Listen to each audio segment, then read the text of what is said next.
Umiingay na naman ang mundo ng showbiz matapos kumalat ang espekulasyon na umano'y ban na raw si Yasi Pressman sa hit primetime series na FPJ Batang Quiapo. Sa social media, sunod-sunod ang tanong ng netizen kung bakit tila hindi man lang nababanggit ang pangalan ng aktres sa mga posibleng bagong papasok sa serye. Lalo na't patuloy ang pag-expand ng cast ng programa. Lalong lumakas ang chismis nang iugnay ito kay Coco Martin na ayon sa ilang source ay umano'y iniiwasan na raw na makatrabaho muli si Yasi upang hindi na muling mabuhay ang mga lumang intriga at espekulasyong minsang nag-ugnay sa kanilang dalawa. Para sa mga netizen, eto raw ang posibleng dahilan kung bakit hindi napapasama ang aktres sa proyekto. Dahil dito, nabuo ang naratibo na may tinatawag na silent ban.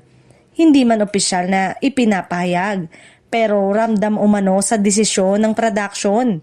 Gayunpaman, kapansin-pansin na ang ganitong klaseng balita ay walang malinaw na pinanggagalingan, opisyal na source at umiikot lamang sa usap-usapan sa online platform.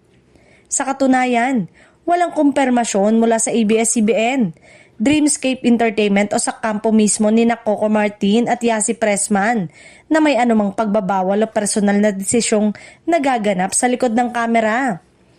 Wala ring opisyal na pahayag na nagpapatunay na may kinalaman ng personal na issue sa casting ng serye. Para sa ilang taga-subaybay ng industriya, mas posible umanong storyline at creative direction lamang ang dahilan kung bakit hindi makikita ang pangalan ni Yasi sa Batang Quiapo. Kahit marami umano ang mga netizen na humihiling nito, hindi rin maikakaila na sa malalaking serye. Maraming aktor ang hindi talaga akma sa kasalukuyang takbo ng kwento anuman ang popularidad at intriga. Sa ngayon, nananatiling espekulasyon, walang malinaw at opisyal na pahayag mula sa mga sangkot.